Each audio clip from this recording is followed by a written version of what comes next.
Oh, hello, I didn't see you there. My name is Eve, and I like to talk about pop culture, with my only credential being that I got an A in my A-level media studies. I plucked my eyebrows today. I just wanted to share that with the team. Today, I'm going to be talking about the misunderstanding trope. The misunderstanding trope is exactly as it sounds. It's a popular plot device in romance or comedies. Sometimes the audience are aware that the characters have misunderstood each other. Like, for example, in Shrek. Whilst Fiona is slagging off the ogre race, Shrek naturally assumes that when she's saying, "Who could ever love a disgusting fat fucking beast," that she's talking about him. It's giving insecurity. This causes him to start his incel arc, where he pushes everybody away. He starts listening to Radiohead and drinking Monster. This is some true ogre on ogre crime. But we've all seen Shrek, so we know how it ends. It's all resolved, and I guess it turns out that Fiona has a thing for the emotionally volatile.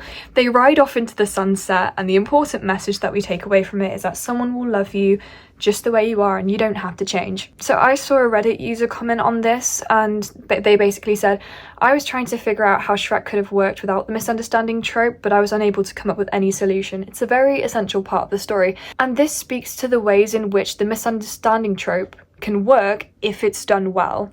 The message of self-love in the film potentially wouldn't hit quite as hard if at one point Shrek's worst fears didn't seem to come true. Because part of hating yourself is hearing this voice in the back of your head telling you that you're unlovable and the worst version of yourself. And hearing that out loud, even if by misunderstanding or without context, it's a confirmation of that. It's a message of like admitting your insecurities and love prevailing. So we can understand that there are some instances of misunderstanding where the audience are aware of the misunderstanding, but there are also instances where the audience aren't aware and we're emotionally placed alongside the character. An example of this is in Bridget Jones's Diary. Is that what it's called? The first film? I don't know, the first Bridget Jones film. For most of the film's course, we're of the understanding that Mark Darcy slept with Daniel Cleaver's wife. And with this understanding, it's hard for the audience to root for Mark, on top of how incredibly rude he is, literally within the first 10 minutes of the film to Bridget. Like, what an astounding way to write a love interest. I do not need a blind date, particularly not with some verbally incontinent spinster who smokes like a chimney, drinks like a fish, and dresses like her mother. We, the audience, find out the truth of the matter, that actually it was the other way around, at the same time Bridget does. So we feel just as stupid as her. Because why did we believe the same man that treated Bridget that poorly about something like that? Especially considering he cheated on Bridget himself about a third of the way into the film.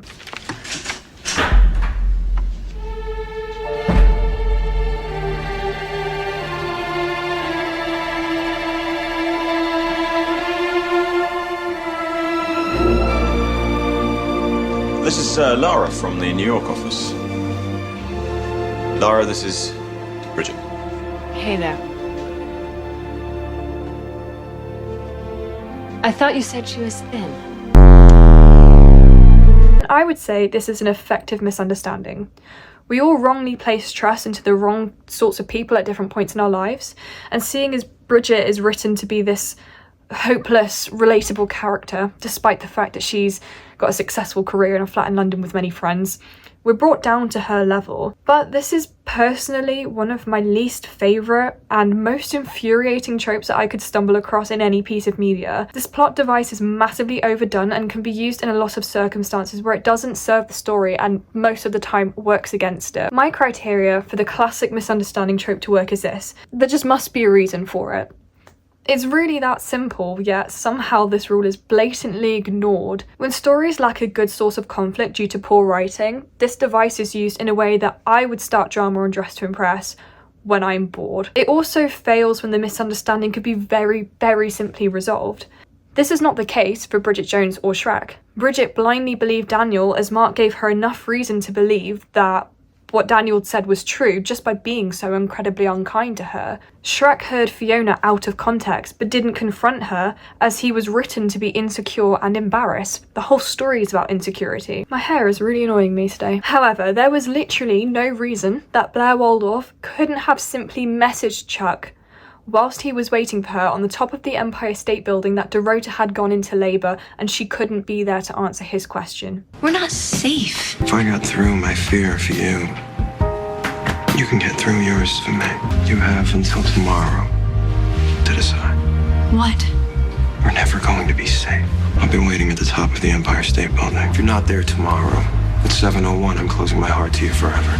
Considering this series has such a heavy emphasis on the use of cell phones, I don't know why it would have been so difficult for Blair to have just sent a text message.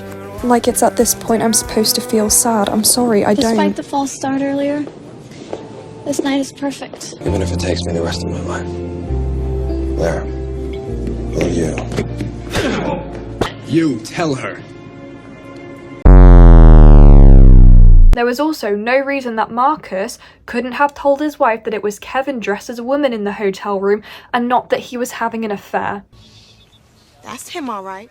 Oh, lying dog. I'm not going anywhere till you open this door. Hey, baby. You know, baby, this gotta stop. No, we can't have love if we ain't got trust. I know, but baby, look, okay, I was at the restaurant and the card wouldn't go through. Baby, listen. If we don't have trust, we don't have nothing. Marcus, this is not about... Jaina!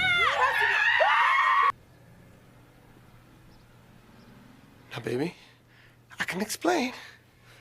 I knew it. I know, but baby, it's not what you think. And I won't accept any criticism on this take because Gina knew her husband was in the FBI, and who was she going to tell? And don't say that she wouldn't have believed him, because just take one look at Kevin in drag. In fact, he could have just spoken. In fact, he could have just taken off his makeup. One of the main reasons that misunderstanding doesn't work is because it's not used for any specific reason. It's just a lazily written B-plot. It's also not played off for any laughs. Like, I don't know personally what is so funny about a wife suspecting her husband of having an affair and him doing nothing to reassure her that that's not true. This is a trope that is also repeated about 1,000,000 times in Jane the Virgin, Never Have I Ever, Modern Family, and The Office. That being said, the trope works well in comedies more so than it does in romance. The episode Holiday in season 4 of Peep Show is as much frustrating as it is hilarious. The reason for this misunderstanding is that it drives the plot and it's the main source of the joke. It also makes sense for Jeremy and Mark because they're not written to be very rational or mentally stable characters. Of course, when Jez hits the dog with the car, he could have just immediately come clean about it, but he doesn't, because in the true style of his character, he thinks it's going to ruin his chances of sleeping with the owner. He often dodges reality and the consequences of his actions, and that's not just a episode specific thing, that's his whole character. Now, I've always wondered why he didn't just leave the dog in a forest somewhere and wait for somebody else to find it, because they were hardly going to autopsy the thing. After Mark and Jez tried to burn the body, that's even more reason for them to have just left it. Or, seeing as they were sailing on a river for most of the episode, I don't know why they didn't just chuck the body in the river. Even down to the very last minute when Jez is carrying the dog's corpse in a plastic bag and the owner is with him, I don't know why he didn't just say it was rubbish from his houseboat and just toss it in a bin. What's going on, Jeremy? Nothing. This is turkey. Look. Food? Just undercooked, disgusting turkey. Hey, Mark, would you like some? No, thanks. Here, eat some turkey. I'm eating dog leg. I have definitely reached a new low. What's this? Mummy? Mummy is probably the turkey's nickname. It could easily be. They ate Mummy! They burnt Mummy and killed her and ate her! He could have done almost anything other than eat the dog, but I think this is part of the comedy because his idiocy led him to do that. Other examples of misunderstanding being outright hilarious is in Modern Family. I cannot stand hanging out with his Ivy League friends. Oh, they're the worst. They're not that They bad. are the Are you worst. kidding me? Debbie can't go 2 minutes without talking about Columbia University and the little guy with the lazy eye from Harvard. Brown. Whatever. Honestly, I wish that tart would go back to Columbia and take her weird little brown friend with her.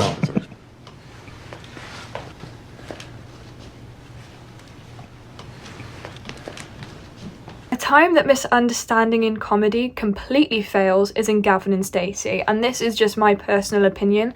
I love Gavin and Stacey. I think it's a very well written comedy, but episode 2 is specifically very, very infuriating to me. What? Line manager? I can speak to the line manager. Hey? Neil. Is Neil around? What do you want Neil for? I just think it's better if I talk directly with him. Tell her we're happy, What? and they're not the only ones who You sell don't want this to talk stuff. to me? Gav, what's the matter? What? Tell them we'll go to Anderson's. Why are you being so weird? I'm not. You bloody well will. Because we had sex Sorry, on the here, first give me the night. phone. No. You think I'm a slag, don't Look, you? I can deal with this, okay? Is that what you think Sure. I am? Yes. Get on with it then. Are you serious? I am. It's just tricky, that's all. Stay sorry. Oh, do you know what? Forget it. God, he does the same as the rest of them. Babe, I can explain.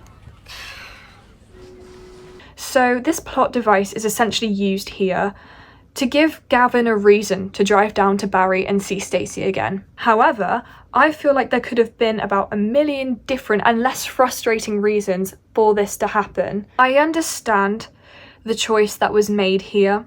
The fact that Gavin would drive down all that way to apologise and explain to Stacey shows how much he does truly care about her. But again, did we really need that phone sequence? Did we need that misunderstanding? Why on earth would Stacey assume that he was calling her a slag and didn't want to see her again? It doesn't even make sense. She says somewhere towards the end of the episode, when Gavin explains that she didn't even think of that. I just thought you were breaking up with me. And Gavin replies with something like, why would you think that? And she says, I don't know, that's just what usually happens. Maybe it's just me, but that feels sort of lazy. If this scene had happened later in the show, where Stacey had some more characterization and we knew about her romantic history, this could have made more sense. But without any context, we've got no idea why she's reacting so severely. Gavin literally hangs up on her and calls her back, addressing her very formally in a way that's pretty evident that his boss might be standing right next to him, and why on earth she wouldn't consider this as a possibility is just annoying to watch. It makes the audience just dislike Stacey, and honestly she isn't given much redemption at all throughout the show. It's frequently said that both Gavin and Stacey are the least interesting in the show despite being the titular characters. To summarise, I would like to reserve the misunderstanding trope for comedic setup and logical emotional placement. I am very tired of seeing what is essentially a very good plot device run into the ground and used for the wrong reasons, like when writers just can't figure out a source of conflict. Thank you for watching my video. I know that was kind of brief. I was debating going into more detail about misunderstandings in literature, like the bed trick in Measure for Measure, or, you know, the entire fucking Romeo and Juliet, but I didn't. I saved you all. If you would like to see more videos, I would love for you to subscribe, and I would love for you to comment as well, because one of you guys commented on my very first video. It was the first real comment that wasn't made by any of my friends, and it made me so genuinely happy to see that there were people out there watching my videos and engaging in them. That being said, have a nice day. I'll see you next time.